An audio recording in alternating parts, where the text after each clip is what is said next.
Retourner en Afrique après 20 ans n'est pas une décision à prendre à la légère.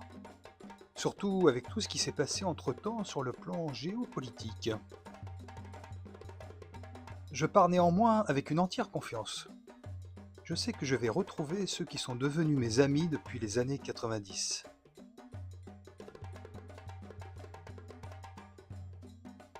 Nous avons pris un peu de poids et quelques rides, mais le lien est toujours fort, comme si le temps n'avait pas eu de prise sur nos amitiés.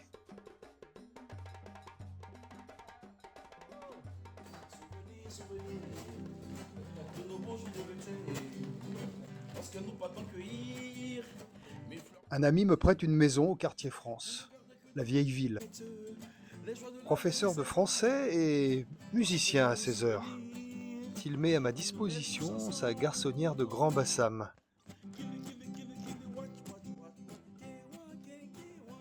Cette maison sera mon camp de base.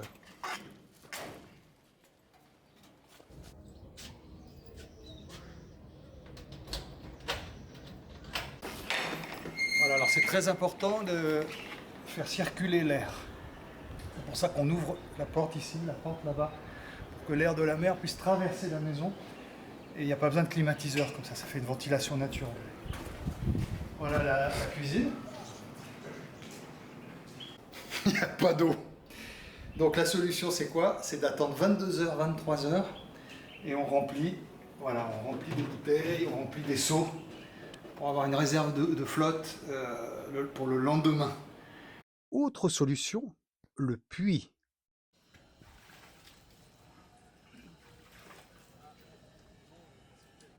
Voilà le salon.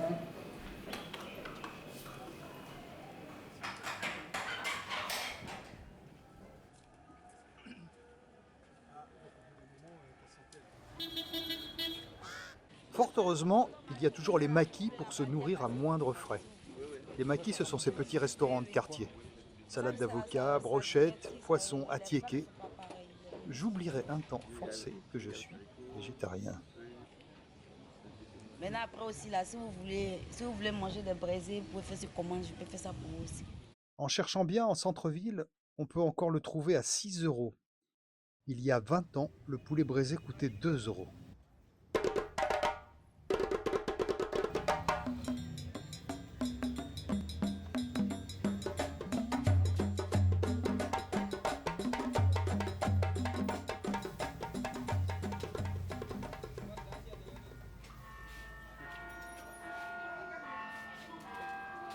Monsieur Bernard, bonjour. Bonjour, comment ça va? Se déplacer à présent. Bien. Bon, Je décide de louer un vélo. pour ta boutique, là, et puis, 60 euros pour vous 4 allez semaines. m'appeler pour demain matin. Mes amis disent que c'est trop cher.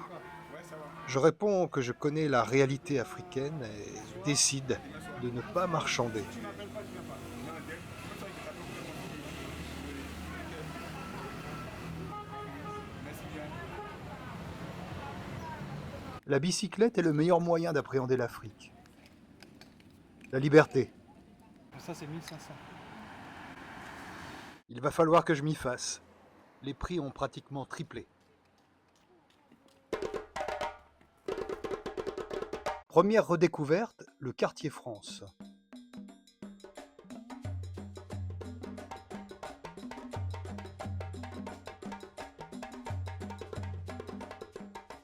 Grand Bassam est l'ancienne capitale de la Côte d'Ivoire, située à 43 km à l'est d'Abidjan. Fondée au milieu du XVe siècle par les Nzima, Grand Bassam se présente en deux quartiers situés de part et d'autre de la lagune, avec une façade atlantique et un wharf destiné à accueillir les navires marchands.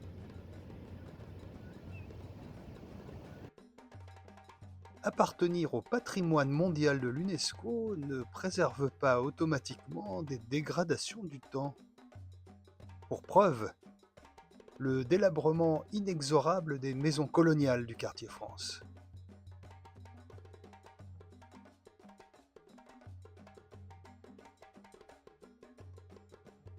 Certaines maisons, comme cet étrange bâtiment surnommé le bateau, sont parvenues à trouver une seconde vocation.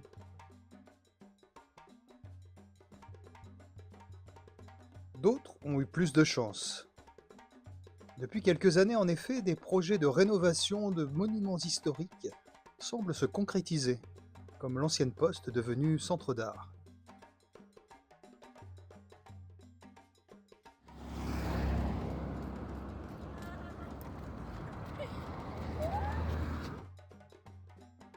Le Grand Hôtel de France a été érigé en 1900, époque à laquelle Grand-Bassam était la capitale de la nouvelle colonie de Côte d'Ivoire. On construit donc cet hôtel de luxe afin d'y recevoir les personnalités.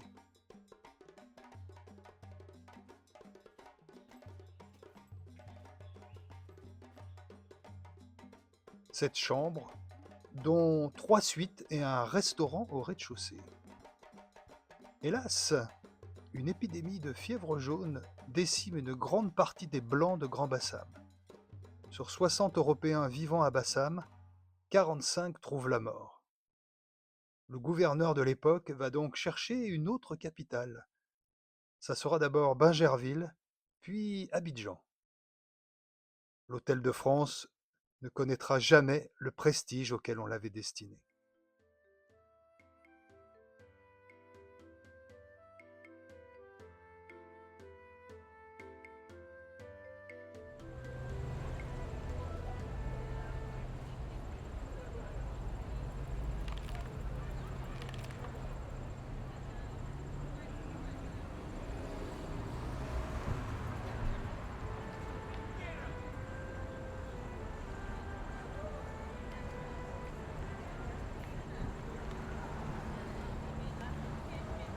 Je décide d'aller visiter mon ancienne maison.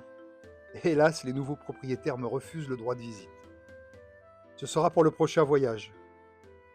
Puis, j'ai envie de retrouver Samuel, un enfant du village qui faisait jadis partie de notre famille. Je retrouve rapidement sa trace grâce à mes anciens voisins. Nous nous retrouvons quelques jours plus tard.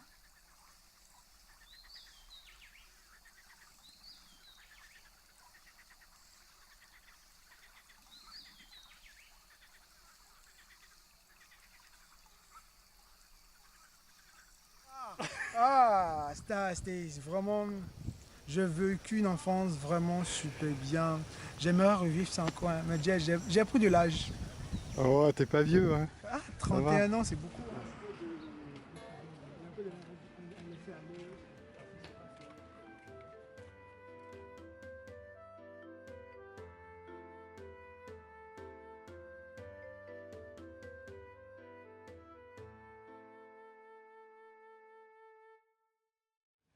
J'ai jamais vu de photos de moi étant petit. Même mes parents, je pense pas qu'ils ont des photos de moi étant petit. Voilà, souvent je suis là, je me pose des questions, mais attends, quand je fais des enfants, qu'est-ce que je vais leur montrer comme souvenir de moi étant petit? Donc pour moi, ça représente beaucoup cette photo. Vraiment, je suis épaté, je suis ému. Je suis content en fait. On partait beaucoup à Zureti. À Zureti, on partait chez un ami à vous, où on dormait dans une tente. Il n'y avait que 2 tentes, il n'y avait pas de lumière. Voilà, il n'y avait pas de lumière dans l'espace, il y avait 2 tentes, il y avait un petit truc, je ne sais pas s'il doit appeler une gazinière, un truc comme ça. On préparait la nourriture. Pas la nourriture en tant que riz aux sauces, non. Il y avait des haricots, non, des maïs. Des maïs dans les boîtes. Quand tu avais Chloé, Florent avec vous, tantôt on trichait un peu pour aller dormir dans votre tente. Et la nuit on ne dormait pas. On allumait la torche, on faisait des blagues, on riait.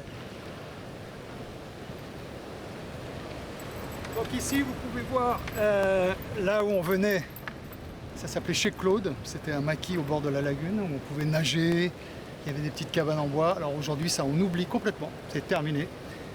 Maintenant, c'est un lotissement, prêt à recevoir des maisons. Donc ils ont coupé tous les cocotiers.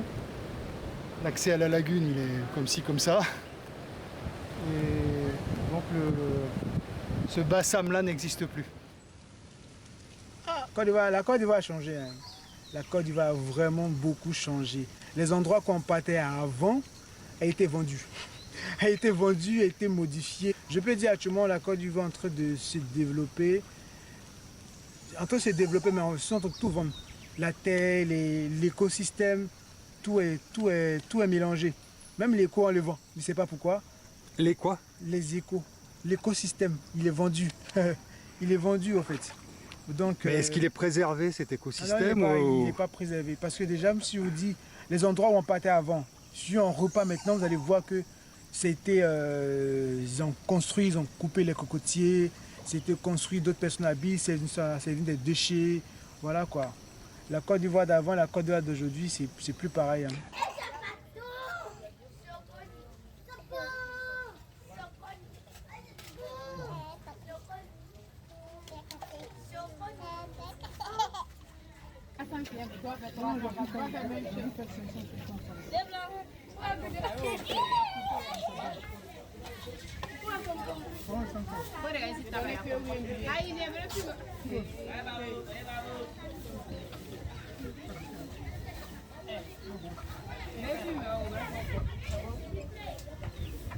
Faut couper ta taille vite, vite.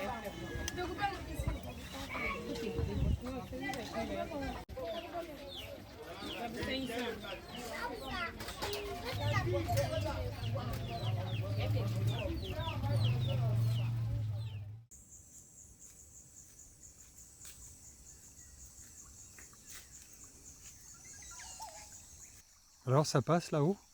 Ouais, ça continue, mais je sais pas où ça s'en va. Mince, qu'est-ce qu'on fait alors? On fait demi-tour ou on continue?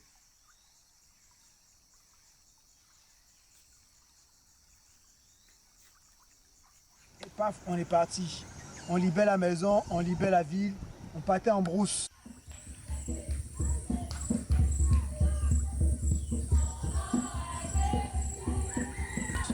Dans les villages, on partait à Zureti, on partait à Mandoukou, on partait à Sini. À Sini, c'était que le week-end.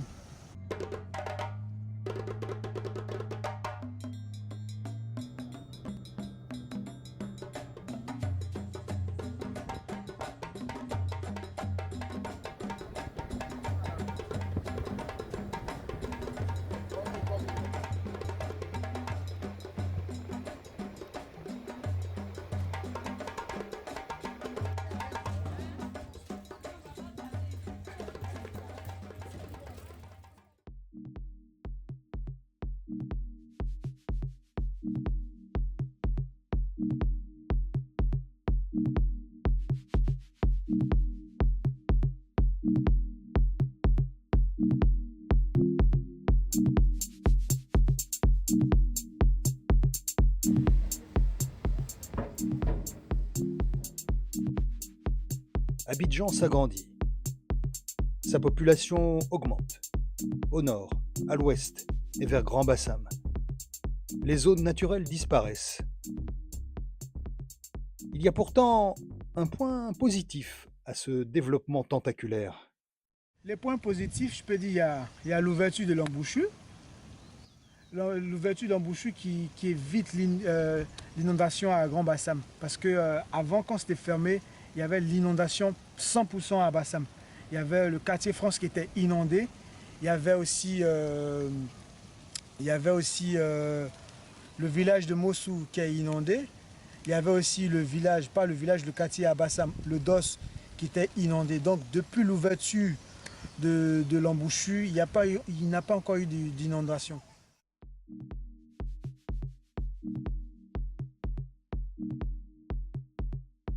La ville est située sur le littoral et comprend une façade atlantique et une autre sur la lagune ébriée à l'embouchure du fleuve Comoé.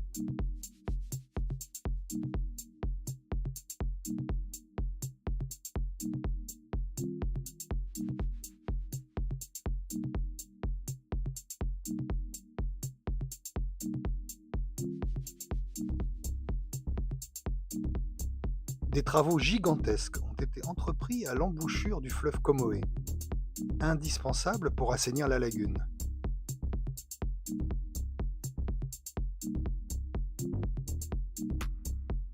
Car avant de bénéficier de cette eau claire bordée de berges avenantes,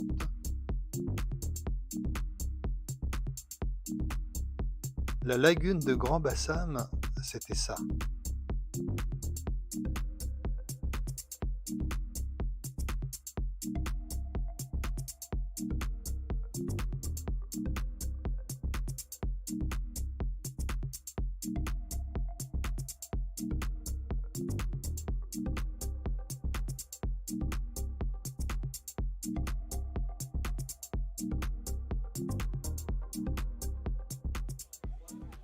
L'emploi des jeunes. Plus facile qu'avant de trouver du travail? Je pourrais dire il y a plus de business, mais c'est en cercle. C'est un cercle. Voilà. Même ceux qui sont allés loin à l'école, c'est compliqué pour eux d'avoir du travail.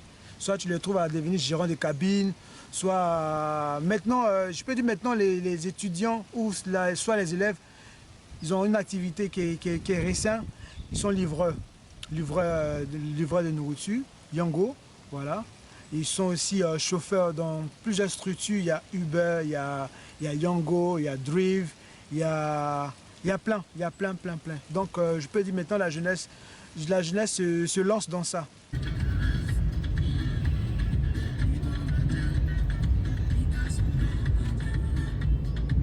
Bon, c'est un travail facile, le travail de taxi? Très difficile. Pourquoi? Il y en a assez. Il y a tous les taxis à Mazam. On se débrouille un peu. Dieu fait grâce. C'est le minimum. Et puis tu peux travailler combien d'heures par jour? Bon, disons, matin, on sort à 5 h, on garde à 21 h. C'est ça, au fait. Sans repos? Sans repos. Sans repos.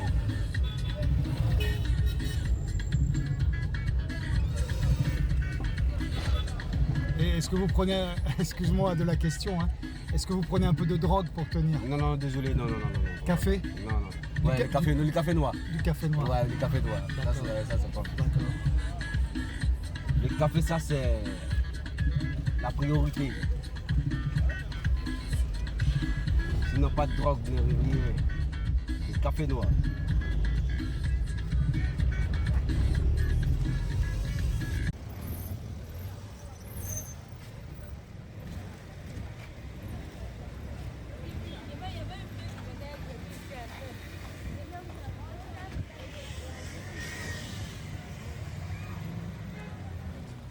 C'est très difficile d'abord d'embaucher la jeunesse ivoirienne. Il faut avoir un gros diplôme, soit il faut avoir un doctorat, ou soit peut-être tu as étudié en France, tu as étudié en Amérique, tu reviens en Côte d'Ivoire. Là, c'est sûr que tu vas avoir un travail. Mais étant en Côte d'Ivoire, si tu as fait doctorat, tu as fait master, c'est impossible d'avoir du travail. Et côté aussi entreprise, il y a des investisseurs qui viennent entreprendre en Côte d'Ivoire, qui viennent créer des entreprises, qui confient à des Africains, à des Ivoiriens en Côte d'Ivoire. Et ces personnes-là ne sont pas honnêtes. Comme on le dit, ce sont les malauds. Bon, je travaille du matin à 7 h, des fois jusqu'à 19 h. Oui, je les paye au marché d'Abassam. Des fois, je m'en vais à Djamé, puisqu'on n'en gagne pas plusieurs ici. Bon, je fais au quartier, Mossou. C'est les deux quartiers là que je fais. À pied? Oui. Les petits boulots informels, les Jossi, comme on les appelle ici, constituent encore l'unique moyen de survivre pour une majorité de la population.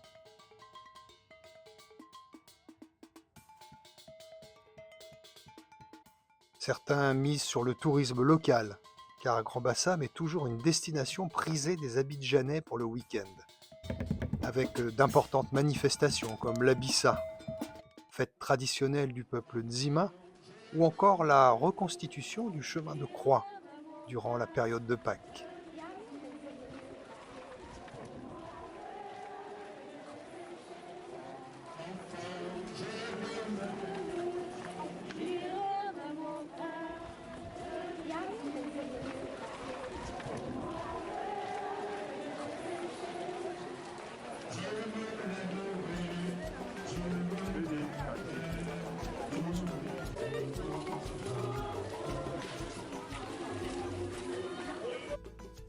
Musiciens, peintres et artisans cherchent de quoi vivre à Grand-Bassam.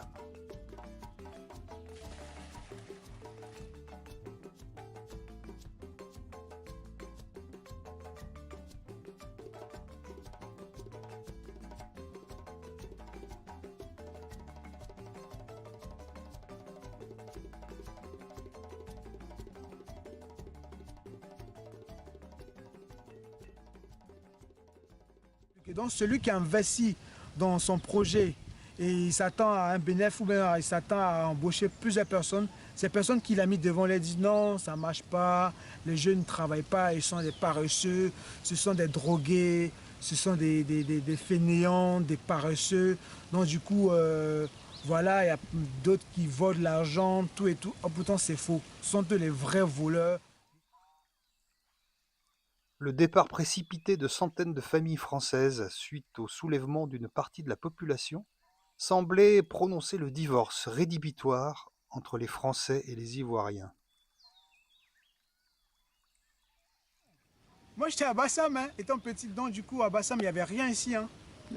Donc tu avais peut-être 7-8 ans, tu te rendais compte de rien? Non, non, non, non, j'ai juste vu à la télé, ils ont tiré sur les Ivoiriens, il y avait des Français à l'hôtel Ivoire qui tiraient sur les Ivoiriens, on montrait ça à la télé, les gens pleuraient. Bon, moi étant petit, moi je ne sais pas ce qui se passe en fait. Je savais qu'il y avait quelque chose qui se passait, mais vu que Bassam il n'y avait rien, donc voilà quoi. Moi, je m'en souviens, car je faisais partie de ces Français contraints de quitter le pays. L'amitié franco-ivoirienne semble pourtant avoir résisté à cette sombre période.